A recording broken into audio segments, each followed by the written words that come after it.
All right, so here's the solutions to 4.9. Again, we're going to see a lot of factoring, and then we're going to make what we call sign patterns, sign charts.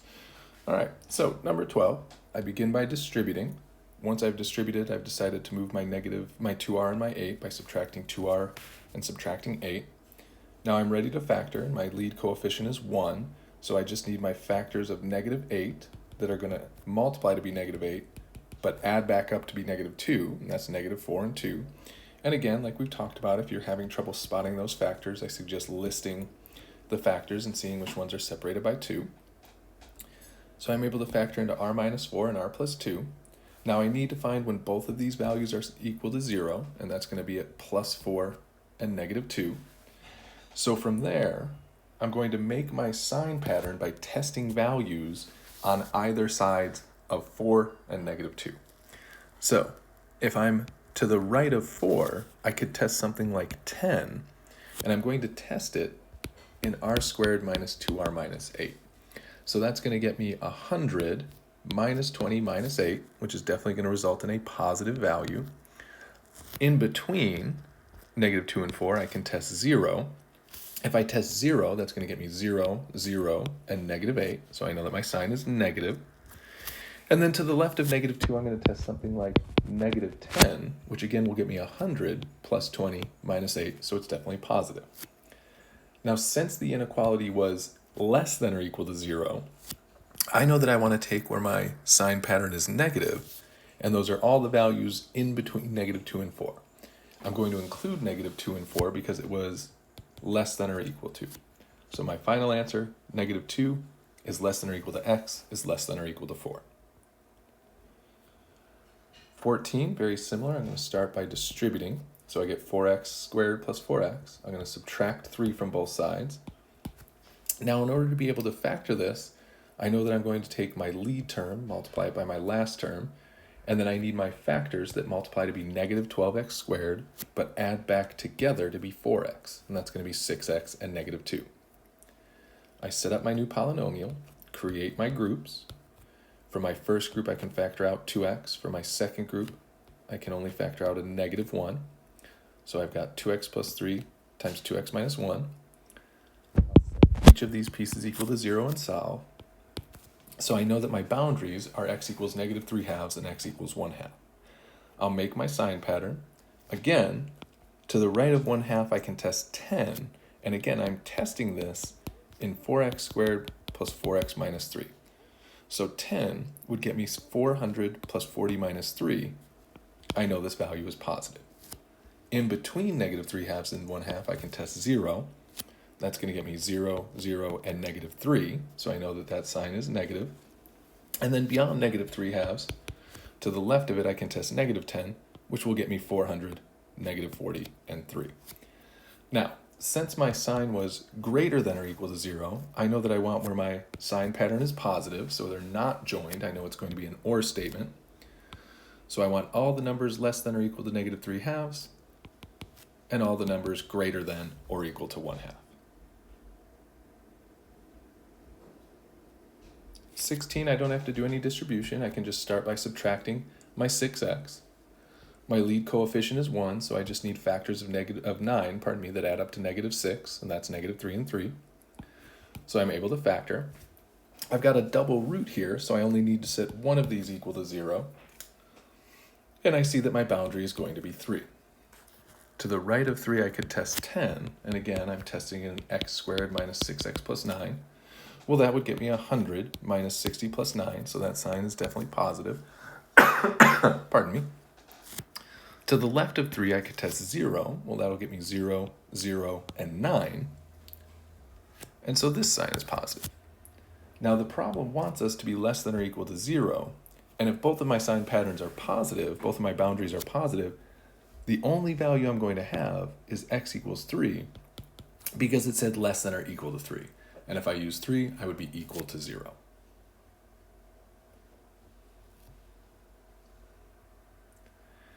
(18), I'm going to rewrite my polynomial so it's in descending order, and then to make my life easier, I'm going to factor out a -1. And so that I don't forget that -1, I wrote it all the way to the bottom and basically set up what was going to be my final answer, and then did my factoring in between. I do my lead term times my last term. I need to find factors of negative 18t squared that are going to add up to positive 3. That would be 6t and negative 3t. So I rewrite my polynomial for my first group, for my second group. From the first group, I could factor out a 2t. From the second group, I could factor out a negative 3. And so my factors, t plus 3, 2t minus 3. I'll set each piece equal to 0 and solve so that my boundaries are t equals negative 3 or t equals 3 halves. To the right of 3 halves, again, I can test 10. And remember, we're testing this in negative 2t squared minus 3t plus 9. So if I test 10, that's negative 200 minus 30 plus 9. That sign is positive. In between the two values, I can test 0. Well, that would be 0, 0, and 9. So I know that that's positive.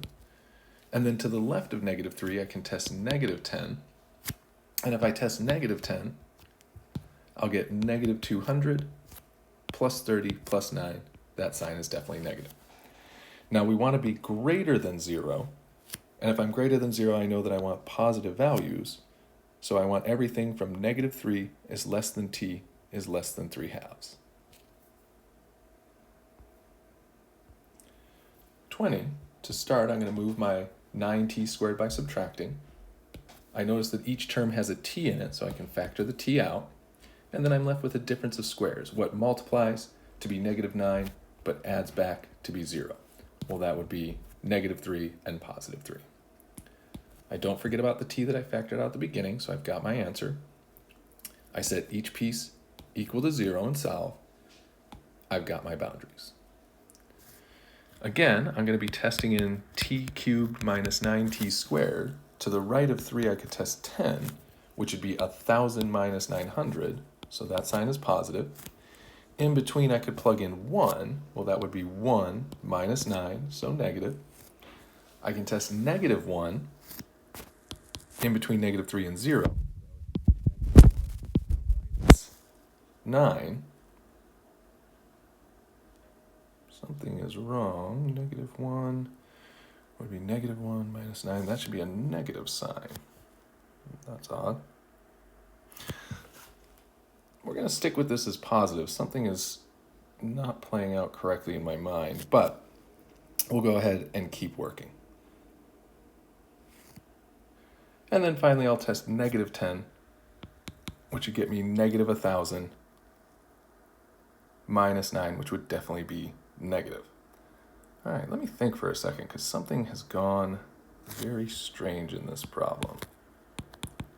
Let me think of the quick graph of this.